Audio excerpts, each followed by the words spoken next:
हमारी औकाफ की जायदादें, हमारे मदरसे, सब कुछ ख़तरे में था। हमारा धरना, हमारा मकसद ये था कि हमारी मुस्लिम कौम जाग जाए। इस बिल की हिमायत कर रहे हैं, चाहे वो नतीश हो, चाहे नायडू हो या पासवान हो। और हमारा फैसला उन मुसलमानों के साथ क्या होगा जो आज भी उनकी जूती उठा रहे हैं। आपकी ज़मीनों का फैसला गैर मुस्लिम करेगा। केसी त्यागी, उन्होंने हमारा साथ दिया था, उनसे छीन लिया नीतीश कुमार ने ओहदा, टिकट दिया गुलाम बनाने के लिए। जो हाकिम ये कह रहा है कि हम मियाँ को ठीक करेंगे, अरे तुम्हारे लीडर को तो हम 100 गाली इसलिए देंगे कि जितने बिल पास होते हैं सब में वो उसके साथ होता है। तो मोदी साहब और योगी और अमित शाह हमारे वफ़ का फैसला करेंगे कि वो 2 नुमाइंदे वो भेजेंगे। और अपने किसी जितने मठ है इसमें एक मुसलमान को ला के दिखा दो जहाँ बीजेपी ने हमसे नफरत न की हो, हम उससे मिलने जाएं। सनातन धर्म ये कहता है कि जन्माष्टमी के दिन मस्जिदों के सामने तलवारें लहराओ, लेकिन कभी ये सोचा भी नहीं कि हम किसी हिंदू राष्ट्र में मरे, ऐसे समाज में मरे जो इंसान नफरत से झूल गया हो। कभी औरंगज़ेब के नाम से, कभी किसी नाम से मुग़लों को गालियाँ देते हैं, लेकिन ये शुरुआत है। हम सड़कों पे अपने सरों को गिराएंगे। मिला टाइम्स में खुश आमदीद। मैं हूं शम्स तबरेज़ कासमी और मेरे साथ बातचीत के लिए मौजूद है मारूफ दानिश्वर, राज्यसभा के साबिक एमपी और Indian Muslim for civil rights के चेयरमैन जनाब मोहम्मद अदीब साहब। इस वक्त हम लोग बैठे हैं Indian Muslim for civil rights के नए दफ्तर में जो निज़ामुद्दीन में बना है, और जो चेयर है ये भी नहीं है। लोगों ने बताया कि फ़र्स्ट टाइम हम लोग इस पर बैठ रहे हैं, पहला इंटरव्यू है। अदीब साहब, मिला टाइम्स में खुश आमदीद। शुक्रिया। पिछले दिनों मैंने आपका इंटरव्यू किया और आपने कहा कि all India Muslim personal law board और जो क़यादत है वो कुछ भी नहीं कर रही है वक्फ अमेंडमेंट बिल को रोकने के लिए, जबकि देखा जा रहा है कि all India Muslim personal law board ने जंतर मंदिर पर बाज़ाब्ता प्रोटेस्ट करने का ऐलान कर दिया है। पहले 10 तारीख का ऐलान किया, अब 13 तारीख का ऐलान किया है। तो मुस्लिम पर्सनल लॉ बोर्ड की तरफ से बाज़ाब्ता ऐलान किया गया है, लेकिन आपने इल्ज़ाम लगाया कि वो कुछ भी करने को तैयार नहीं है। नहीं, ये बहुत खुशाइन फैसला है और यही फैसला हम तवक्को कर रहे थे। हम चाहते यही थे कि मुस्लिम पर्सनल लॉ बोर्ड की ये जिम्मेदारी बनती है। हमारा दीन ख़तरे में, हमारी औकाफ की जायदादें, हमारे मदरसे, सब कुछ ख़तरे में था। तो ये बहुत खुशाइन फ़ैसला हुआ है। और हम लोगों ने एक फ़ैसला किया था कि हम 10 तारीख को जंतर मंतर पे धरना देंगे। और जब पर्सनल लॉ बोर्ड का ये मैसेज हमको मिला उनके सेक्रेटरी साहब के ज़रिए कि वो लोग धरना भी देना चाहते हैं और वो दे रहे हैं, हमने उसी वक्त कहा कि हमारा मकसद खुद से धरना देने का नहीं था। हमारा मकसद ये था कि हमारी मुस्लिम कौम जाग जाए। ये उसकी आखिरी लड़ाई है, इसके बाद कुछ बचने वाला नहीं है। तो उसी वक्त हमने कहा कि हम आपके साथ करेंगे, जितनी क़ुव्वत हम में है 2, 4, 500 आदमियों की हम आपको देंगे। अब अगर पर्सनल लॉ बोर्ड करता है तो इसका मतलब सारी जमातें मिलकर वो सोच रही जो हम लोग बहुत दिनों से सोच रहे थे और अमल करना चाह रहे थे। इस फैसले को हमने लब्बैक कहा है। हमारी पूरी तंजीम इसी पे काम कर रही है। हमारी कुछ बातें थीं जो उन्होंने उसको पसंद भी किया और कबूल भी किया। मिसाल के तौर पर वो गैर मुस्लिम हजरात जो हमारे साथ हमदर्द थे, हमारे साथ आवाज़ से आवाज़ मिला रहे थे, उनको भी उन्होंने दावतनामा देने का वादा किया है। और हम भी उन सारे सेकुलर हिंदू भाइयों को और सिविल सोसाइटी के वो लोग जो ये देख रहे थे कि मुसलमानों को रोज़ टारगेट किया जाता है, हमारे लिए बोलते हैं, हम उनको भी बुला रहे हैं कि आप आएँ।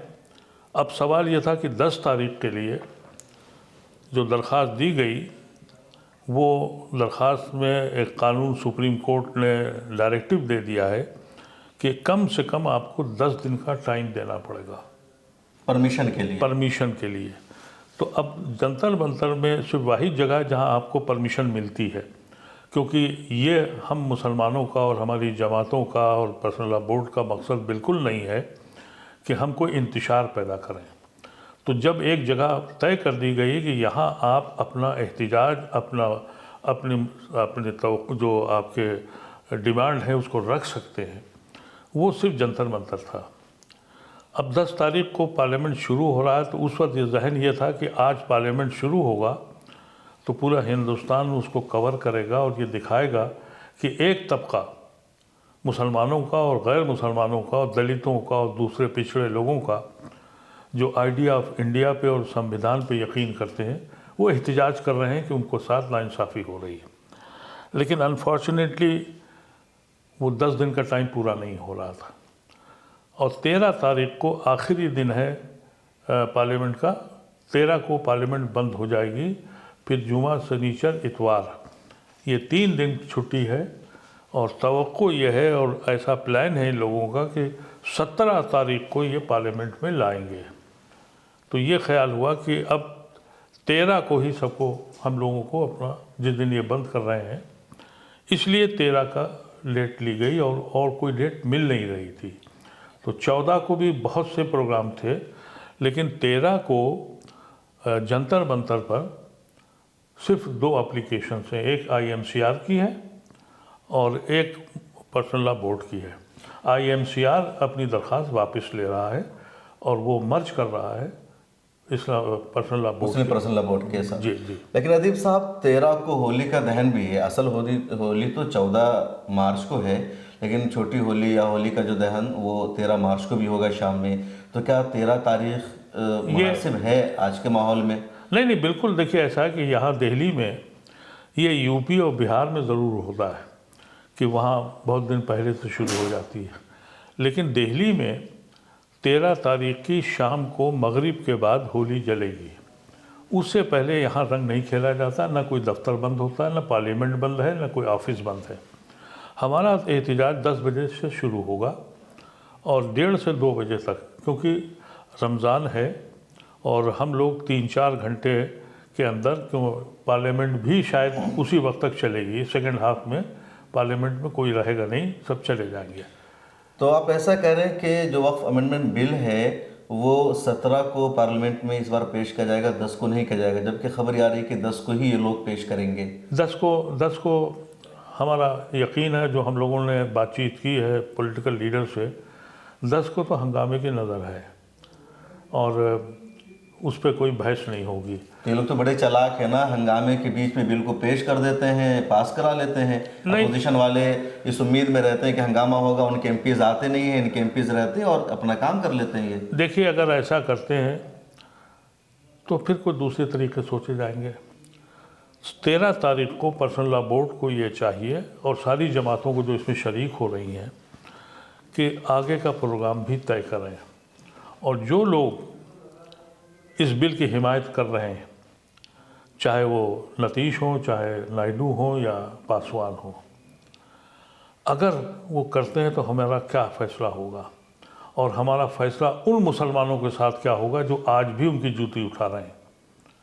और मैं अभी बिहार गया था, लालू जी से भी मिला था और मुझे अफसोस और दर अफसोस कि वहाँ के बहुत से ऐसे लोग जो उलमा हैं वो आज भी नतीश को हिमायत कर रहे हैं।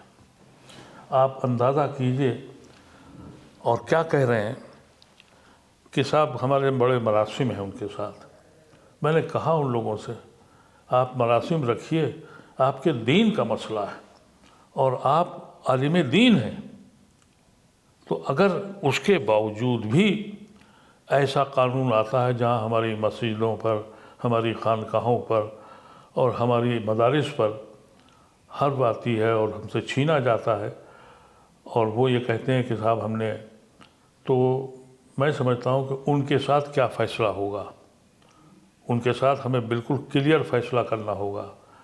मैं अपनी ज़ात से कहता हूँ कि मैं तो कम से कम ऐसे मुसलमानों से मिलने का सवाल ही मेरा नहीं है, मैं उनसे मिलूँगा नहीं।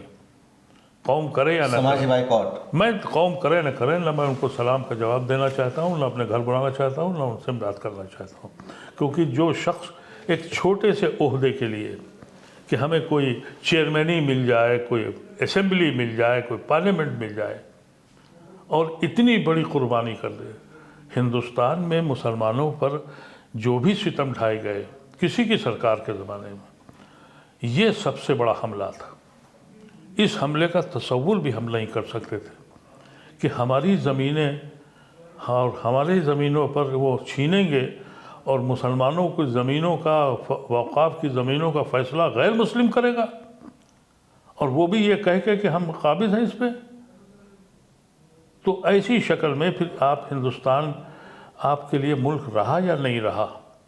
अदीब साहब, आप कह रहे हैं कि ये जनता दल यूनाइटेड या टीडीपी के जो मुस्लिम नेता हैं उनका बाइकआउट होना चाहिए, उनके साथ क्यों खड़े हैं? उन लोगों का ये कहना है कि हम लोगों ने पिछली मर्तबा साथ दिया मुस्लिम ऑर्गेनाइजेशन का, मुसलमानों का, और जेपीसी में बिल गया। अब मुस्लिम पर्सनल लॉ बोर्ड ने अपनी प्रेस कॉन्फ्रेंस करके सीधे हमारे खिलाफ बोल दिया, बजाय इसके कि हमारे साथ बातचीत करते, क्या तब्दीली हुई है, क्या बदलाव हुआ, नहीं हुआ, मज़ीद किन चीज़ों का तब्दील करना ज़रूरी है, फिर हम अपने नेता से बातचीत करते और बोलते कि अभी कुछ और तब्दील होना बाकी है। ये सब अफवाह, झूठ है।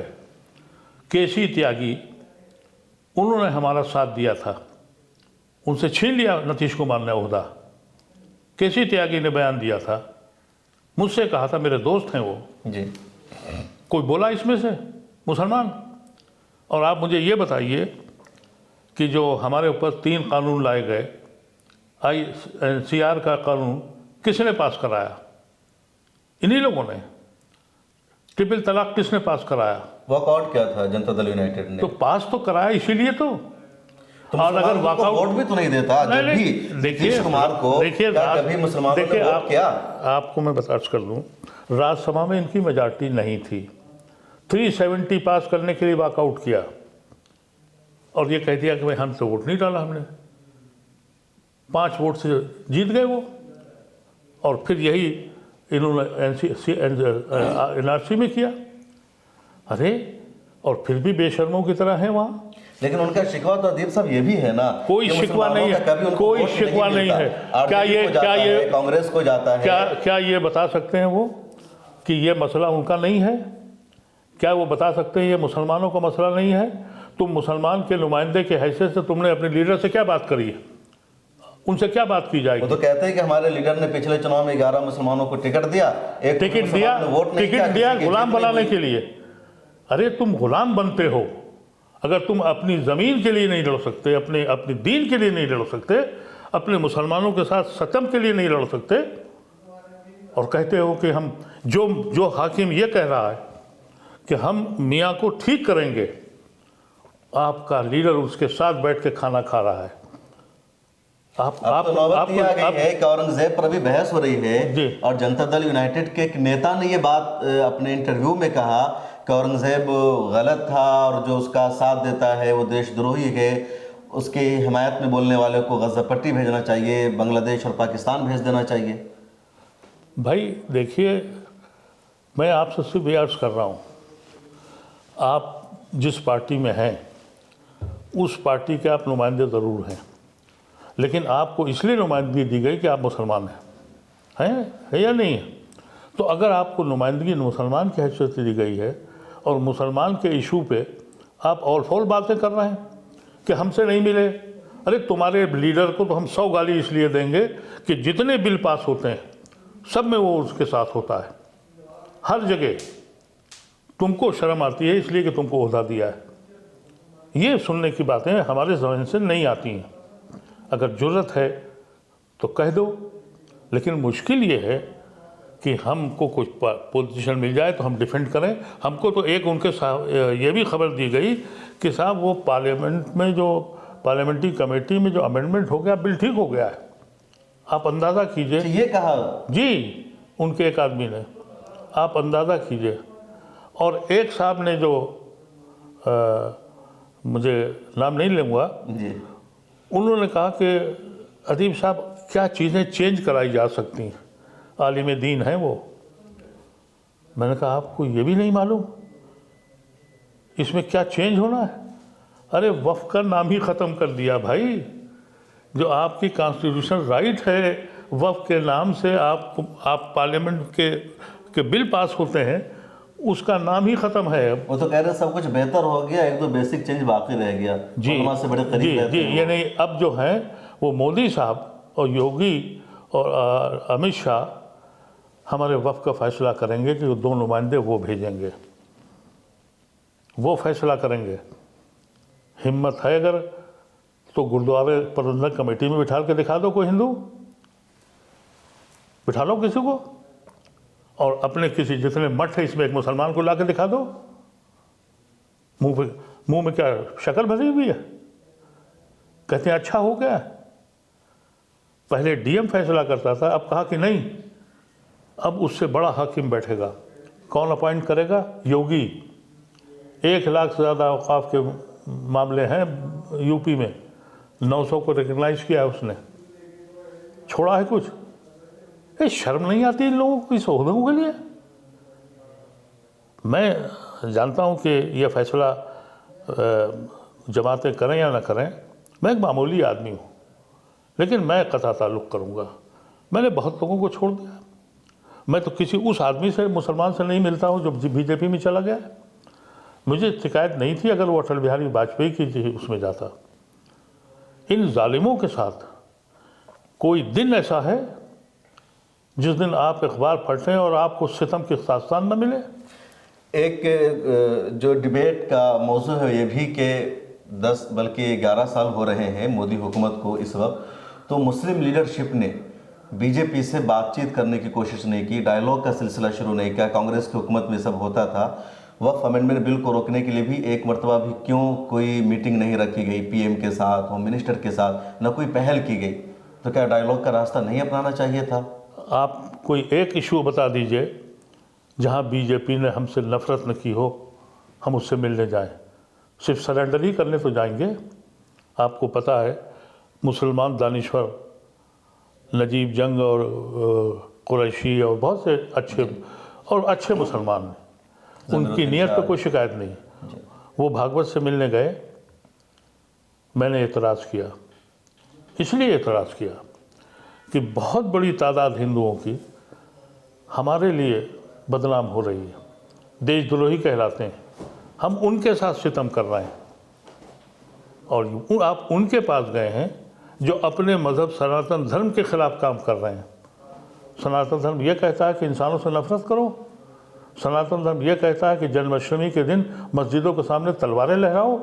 सनातन धर्म ये कहता है कि तुम मुसलमानों को ईद और बकरीद की नमाज़ों में ठोकरें मारो। किस बात से मिलने जाएंगे? ये दोगलेपन की बातें मत करिए।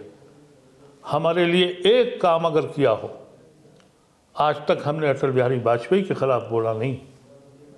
आप मेरी सारी तकरीरें तो अटल देखिए। बिहारी वाजपेयी एक अच्छे रहनुमा थे। वो बीजेपी के लीडर थे, लेकिन मुसलमान को गाली तो नहीं देते थे, घुसपैठिया तो नहीं कहते थे। मुसलमानों को इस मुल्क में ये साबित करने के लिए कि साहब ये देशद्रोही है, तरह तरह के मियाँ को ठीक करना है। फिर मोदी भी कहाँ गाली देता? अभी तो यहीं जोरबाग में आए थे पिछले दिन, उन्होंने बड़ी तारीफ की है इस्लाम की, तसव्वुफ की और सूफिया की। अरे अगर इनको रमज़ान की मुबारकबाद दी है। तराबियों के ऊपर अभी कल मैंने पढ़ा कि तराबियों से दिल्ली में बच्चे जा रहे थे नमाज पढ़ के, और क्या उनके साथ किया? अहमदाबाद में मारा गया, इधर नहीं, भोपाल में कत्ल हो गया। दिल्ली में कल किया है, दिल्ली में कल किया है किसी ईस्ट दिल्ली में। आप उनसे ये उनको हमें तो बोलने के बजाय वो जाते और जाके लंदन में देखते कि कल वहाँ कहाँ नमाज़ पढ़ी गई। 1000 साल पुराने पैलेस में, विंडसर पैलेस में वहाँ अफ्तार हुआ है। और टाइम स्क्वायर न्यूयॉर्क में कल नमाज़ पढ़ी गई, तब अफ्तार हुआ। कहते हैं कि हम सेकुलर मुल्क हैं, वो क्रिश्चियन मुल्क हैं, महज़ब लोग हैं। ये समझना चाहिए। आप पढ़ सकते हैं नमाज, मस्जिद के बाहर निकलिए तो ठोकर मारते हैं। तो ये आप कहते हैं कि आप उनसे मिले नहीं, किससे मिले जाके? हाँ, मिलने वही जाएगा जो जूती उठाना चाहता है, मिलने वही जाएगा जो सरेंडर करेगा। हम अपने मुल्क के लिए जान सबसे पहले देंगे, इनकी तरह नहीं है, इन लोगों की तरह, लेकिन अपने वजूद पर, अपने ईमान पर सौदा करके हम इस मुल्क में नहीं आए थे और न रहेंगे। अब सवाल ये है, फैसला 13 तारीख को आगे क्या होगा? जाहिर है कि डेमोक्रेटिक कंट्री है। कुछ लोग ये भी कहते हैं कि हम अदालत जाएं, ज़रूर जाएंगे। अदालत की पोजीशन ये है कि बाबरी मस्जिद 70 साल के बाद फैसला हुआ। कौन से फैसले हो गए? जब तक कि ये तो 6 महीने में सब बराबर कर देंगे। जब इनका कॉन्सेप्ट ये है कि ये सब ज़मीन हमारी है, मुसलमान बाहर से आया, इसकी औकाफ की ज़मीनें कैसे हो गई? ये तो हमारी थी। ये इनका कॉन्सेप्ट, बुनियादी कॉन्सेप्ट है। ये कॉन्सेप्ट है कि भाई ये हमारी है तो हिंदू थे हम, ये तो बाहर से आए थे, इनको ज़मीन कैसे मिल गई?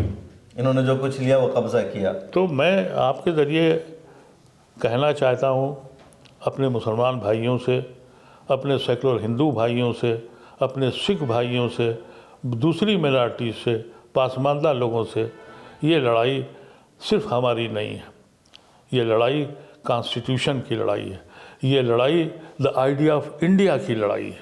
ये मुल्क जब ही बचेगा जबकि यहाँ का कॉन्स्टिट्यूशन बचेगा। ये कॉन्स्टिट्यूशन का वायलेशन है। अब यूनिफॉर्म सिविल कोड एक स्टेट ने लागू कर दिया है, ये स्टेट सब्जेक्ट है ही नहीं। अब कह रहे हैं कि गुजरात में भी करेंगे जी। तो यानी आप एक शादी यहाँ करें और अगर आपको कुछ मामला ठीक करने तो हरियाणा चले जाएं, दूसरी स्टेट में वहाँ मज़े करें, और हम पे इतनी पाबंदी है और लिविंग टुगेदर पे कोई एतराज़ नहीं। तो जब ये सोच हो, उसके बावजूद भी उनके सहयोगी और उनके सहयोगियों के मुसलमान जस्टिफाई करने की बात करें तो शर्म आती है। अच्छा अदीब साहब, और जी अगर सिर्फ यही लोग अपने कायद से कह दें कि हम तुम्हारे हैं, हमारा दीन का मसला है, हमारे कॉन्स्टिट्यूशन का मसला है, हम आपके साथ नहीं हैं, कल फैसला हो जाएगा। लेकिन उन्हें मालूम है कि ये ओहदे के लालची लोग ये कभी भी हमें छोड़ के नहीं जाएंगे। कमी इन लोगों में है, हिम्मत नहीं कर रहे कहने की, अपनी बात बताने की। वहाँ बिल्कुल हिम्मत नहीं कर रहे हैं। वजह यह है कि हमारे पास पूरी कौम जो है वो सो गई है, और अब ये जो एक्ट का है ये एक मौका है कौम को समझने का, सोचने का, अपने मुस्तकबिल का खाका तैयार करने का कि यहाँ हमारे बच्चे कैसे रहेंगे। हमारा वजूद इस मुल्क में कॉन्स्टिट्यूशन से है। हम इस वजूद की वजह से हमने सब कुछ छोड़ा है। हमने हमेशा ये बात कही है, हमने कभी ये आरज़ू नहीं की कि हम मुस्लिम मुल्क में रहें, लेकिन कभी ये सोचा भी नहीं कि हम किसी हिंदू राष्ट्र में मरें, ऐसे समाज में मरें जो इंसान नफ़रत से झूल गया हो, उसका ज़िंदगी का मकसद नफ़रत करना हो। ऐसे समाज में रहना बड़ा मुश्किल है, और मैं समझता हूँ इस कौम को समझना चाहिए। आज के दिन अभी बहुत से हिंदू हजरात ऐसे हैं जो आपके साथ हैं, लेकिन कुछ चुप्पी ढाले हुए हैं। कुछ ऐसे लोग हैं जो अंग्रेज़ी बोलते हैं, अंग्रेज़ी पढ़ते हैं, अंग्रेज़ी खाते हैं, अंग्रेज़ी समझते हैं, वो भी परेशान है। लेकिन वो उनसे अगर आप भी बात कीजिए तो अपने ड्राइंग रूम में बैठ के वो कहेंगे it's very tragic, it's very sad, और उसके बाद वो ट्रंप पे बात करेंगे, वो पुतिन पे बात करेंगे, लेकिन इसकी परवाह नहीं करेंगे कि तुम्हारे अपने मुल्क में क्या हो रहा है। मोदी पे बात नहीं करते। वो एक तबका अलग है, वो उसकी दिलचस्पियाँ यूरोप और अमेरिका के साथ जुड़ी हुई हैं, दुनिया में क्या हो रहा है उसकी फ़िक्र उसको लगी हुई है, वो अंग्रेज़ी बोल रहा है। एक तबका वो है जो आपके साथ है, अपनी कौम के ख़िलाफ़ इस कॉन्स्टिट्यूशन को मजबूती से जानना चाहता है, और एक तबका वो है जो नफ़रत की आग में झुलस चुका है, उसका ज़िंदगी का मकसद ही ये रह गया है, और वो ये सोचता है कि आज हम बदला लेंगे, कभी औरंगज़ेब के नाम से, कभी किसी नाम से, मुग़लों को गालियाँ देते हैं।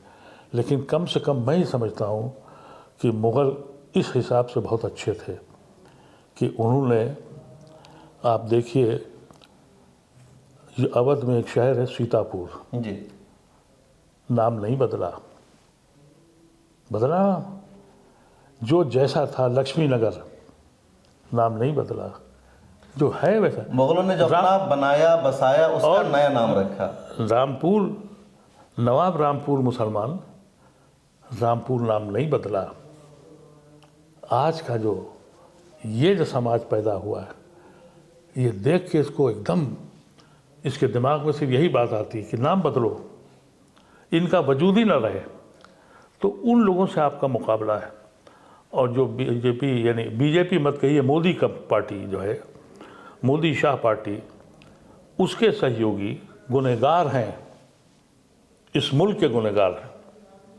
और जो मुसलमान उनके साथ है वो उससे बड़ा गुनहगार है। बिल्कुल वाज़ेह तौर पे मैं ये कहता हूँ। ठीक है, आपके इस पैगाम के बाद हमें बहुत सी गालियाँ पड़ेंगी, लेकिन हम तैयार हैं, इसलिए कि हमारा जहन साफ़ है बिल्कुल। हम किसी की जूती उठाने नहीं जा रहे हैं। अजीज साहब, 13 मार्च को जो जंतर मंतर पर प्रोटेस्ट हो रहा है मुस्लिम पर्सनल लॉ बोर्ड की क़यादत में, तो मुस्लिम पर्सनल लॉ बोर्ड है, आपने भी सपोर्ट किया है, तो क्या और भी मिली ऑर्गेनाइजेशन ने, सिविल सोसाइटी ने सपोर्ट किया है? क्या अपडेट है? जमीयत उलमा हिंद उनके साथ है? जी, मुस्लिम पर्सनल लॉ बोर्ड के सदर ने और जनरल सेक्रेटरी साहब ने और कासिम रसूल इलियास साहब के साथ हम लोगों की एक मीटिंग भी हुई थी, और मैं तो खुद भी एक मेंबर हूँ पर्सनल लॉ बोर्ड का। जी। तो उनका जो अभी जो स्टैंड है वो बिल्कुल वाज़ेह है कि ये मुत्तहिद और सारी जमातों को लेकर, सेकुलर जहन के लोगों को लेकर, उन सब के साथ ये पहला कदम होगा 13 तारीख को। उस दिन फिर फैसले होंगे कि आगे करना क्या है, जमहूरियत में हम किस तरह लड़ सकते हैं। उसकी वजह यह है कि हम ही नहीं परेशान हैं, एक बहुत बड़ा तबका सेकुलर हिंदुओं का भी परेशान है, बहुत बड़ा तबका माइनॉरिटीज़ का भी परेशान है। अब घरों पर बैठने की ज़रूरत नहीं है। सियासत में सियासी में सरों की गिनती कराई जाती है, वो कराएंगे। जंतर मंतर जब छोटी जगह मानी जाती है, वहाँ रोज़ाना प्रोटेस्ट होते हैं, उसकी कोई वैल्यू नहीं। रामलीला या कुछ इस तरह के जो बड़े प्रोटेस्ट होते हैं उसका एक अलग मैसेज जाता है। तो मुस्लिम पर्सनल लॉ बोर्ड को आपको नहीं लगता कि रामलीला मैदान में एहतजाज करना चाहिए, एक बड़ा मैसेज जाना चाहिए? भाई, ये इसकी सिग्निफिकेंस बहुत है पहली चीज़, और टाइमिंग बहुत अहम है पार्लियामेंट की। जी। लेकिन ये शुरुआत है। अच्छा। आपने कैसे समझ लिया कि हम वहाँ नहीं जाएंगे? अगर ज़िंदा रहे तो हम देखेंगे अपनी आँखों से, और आप भी देखिएगा, हम सड़कों पे अपने सरों को गिराएंगे। जो भी जमहूरी तरीक़ा है और जिसके कॉन्स्टिट्यूशन हमें राइट दिए हैं, हम वो सब कुछ करेंगे। एक शख्स है, बहुत कट्टरपंथी है, उसका नाम है पिंकी चौधरी। उसने एक वीडियो सोशल मीडिया पर शेयर करके कहा कि 10 तारीख की परमिशन मिली थी, मैंने कैंसिल करवाया, और अब 13 तारीख की परमिशन मिली है, पुलिस उसको भी कैंसिल करे। अगर कैंसिल नहीं किया जाता है तो हम अपने 10,000 लोगों को वहाँ पर इकट्ठा होंगे और इस प्रोटेस्ट को कामयाब नहीं होने देंगे। देखिए, ये तो बिल्कुल झूठी बात है। मैं खुद गया था और वहाँ कमिश्नर ऑफिस में, जी। और हकीकत में मैंने वो ऑर्डर, उन्होंने मुझे बताया कि ये सुप्रीम कोर्ट की रूलिंग है, इस वजह से नहीं मिला। और उन्हीं ने 13 तारीख को कहा कि आप 13 को खाली आप ले सकते हैं। हमने उसी वक्त 10 को 13 किया, पर्सनल लॉ बोर्ड को इत्तला की तो उन्होंने भी 13 किया। तो ये इसलिए किया तो पर्सनल लॉ बोर्ड ने परमिशन मिलने से पहले ही 10 का ऐलान कर दिया था क्या? हाँ, ऐलान उन्होंने कर दिया था कि उनको भी इल्म नहीं था और हमें भी नहीं था, कि पहले ये था कि 3 दिन पहले आप दे दीजिए, मिल जाती थी परमिशन। लेकिन अब ये इन्होंने कानून बना दिया कि हम 10 दिन पहले। तो अब अगर वो अपना धरना देते हैं और इख्तलाफ करने की बात करते हैं तो वो ऑफिशियल नहीं होगा, वो इल्लीगल होगा। फिर हम देखेंगे कि पुलिस को कि क्या एक्शन लेती है, इसलिए कि उन्हीं के गुंडे आएंगे तो फिर वो तैयार होंगे। तो मैं समझता हूँ कि पर्सनल लॉ बोर्ड ने बहुत सही कदम लिया है, और हम सब लोग उनको मुबारकबाद भी देते हैं। और ना, अगर ना करते तो बहुत सदमा होता, बहुत अफसोस होता कि इतनी बड़ी जमात, उसने कोई एक्शन नहीं लिया। एक आखिरी सवाल, अबू आसिम आज़मी के ख़िलाफ़ एक्शन हुआ, उनको असम्बली से सस्पेंड कर दिया गया, उन पर FIR हुई, और उनका जुर्म सिर्फ इतना है कि उन्होंने औरंगज़ेब आलमगीर को जालिम बादशाह तस्लीम नहीं किया। जो तारीख़ बताई जा रही है उसको उन्होंने गलत करार दिया। अब ये जाहिल लोग हैं, उन्होंने विशंबरनाथ पांडे की किताब नहीं पढ़ी, पंडित सुंदरलाल की किताब नहीं पढ़ी। तारीख़ गवाह है इस बात की कि उसने बेपनाह मंदिरों को दान दिया, मस्जिदें दी, बनाई। वो बादशाह था।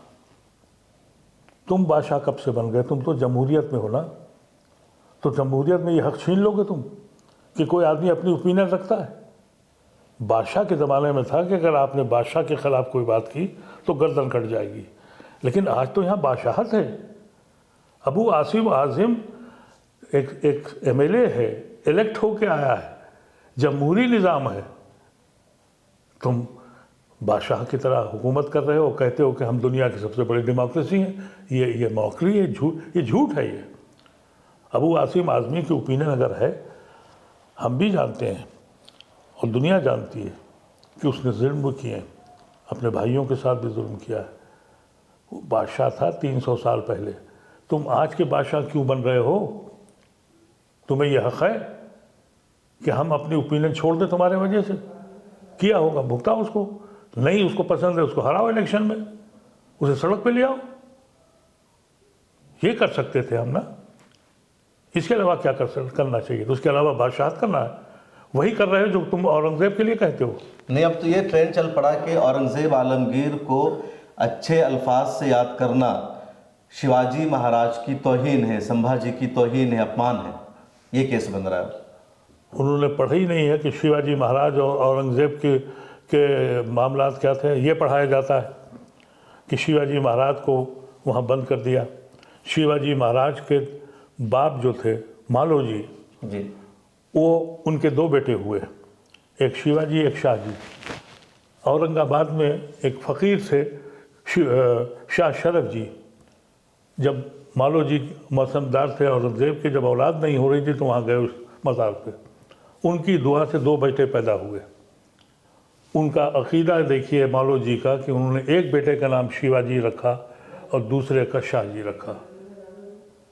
कभी भी किसी तारीख़ में नहीं मिलता कि शिवाजी कमल इंसान थे। उनकी फ़ौज वही थी। उनका बॉडीगार्ड जो आगरा की जेल से छुड़ा के ले गया, और सिद्दी हिलाल एक बल्लोच मुसलमान था। ये नहीं पढ़ाया गया। तुम लड़ रहे हो। अरे 2 बादशाह थे, 2 बादशाह अपनी बादशाहत के लिए लड़ रहे थे। उधर मुग़लों का सिपह सालार एक राजस्थान का राजा जय सिंह जी, वो राजपूत, और इनका मुसलमान। ये बीमार लोग हैं। ये बीमार लोग हैं जो अपनी तारीख़ को इस तरीके से लिख रहे हैं। अबू आसिम आज़मी के साथ उसने तो असेंबली में, मैंने पढ़ा अखबार में कि असेंबली में उसने कहा भाई अगर आपको तकलीफ़ पहुँची है मैं वापस लेता हूँ। फिर क्या बात हो गई?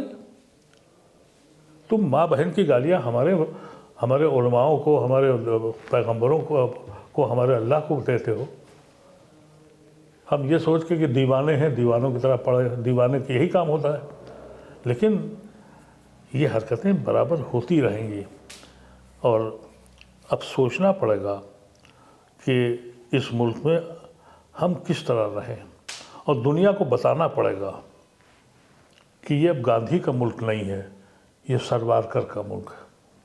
हमने गांधी के मुल्क को अपनाया था, सरवारकर के मुल्क को नहीं अपनाया था। तो हमसे अगर कोई कहता है कि तुम गर्व से कहो, तो हम गर्व से नहीं कहते। हम शर्मिंदा हैं अपने मुल्क से, शर्मिंदा हैं इन लीडरों से जो रोज़ गांधी को कत्ल करते हैं। एक ही दिन नहीं मारा उन्होंने, उसकी रूह को तकलीफ पहुंचाते हैं। और मौलाना आज़ाद जो यहाँ लेटे हुए हैं जामा मस्जिद के सामने, क्या सोचते होंगे जी। तो ये सारी चीज़ें हैं। और बहुत शुक्रिया आपका, वजाहत है। इसलिए मैं अपील करता हूँ कि मजबूरन 13 तारीख को रखा गया। खुशाइन बात है कि सब जमातें और सब लोग मिल रहे हैं। उम्मीद करता हूँ कि आप भी इसमें शिरकत करेंगे और अपना इजहार करेंगे कि हमारे साथ सितम हो रहा है, इस मुल्क में आइन तोड़ा जा रहा है। बिल्कुल। तो तारीख़ है 13 मार्च, टाइम सुबह 10 बजे से 2 बजे तक दिल्ली के जंतर मंतर पर एहतजाज होगा। और जंतर मंतर एहतजाज के लिए पूरे हिंदुस्तान में मशहूर है, तारीख़ी जगह है। तो अदीब साहब ने, all India Muslim personal law board ने और सब लोगों की अपील है कि ज़्यादा से ज़्यादा उस दिन वहाँ लोग आएँ, अपनी ताकत को दिखाएँ वक्फ अमेंडमेंट बिल को रोकने के लिए। क्योंकि जो बिल है अगर कानून बन गया तो फिर हर मस्जिद, मदरसा और कब्रिस्तान पर ख़तरे की तलवार लटकने लगेगी। आपको कैसे लगी हमारी गुफ्तगू, बातचीत कमेंट सेक्शन में ज़रूर लिखें। और आपसे अपील है कि मिलत टाइम्स को इस मुबारक महीने में ज़रूर ज़्यादा से ज़्यादा डोनेशन दीजिए ताकि हम ज़्यादा से ज़्यादा अपने काम को आगे बढ़ा सकें। बहुत शुक्रिया। शुक्रिया।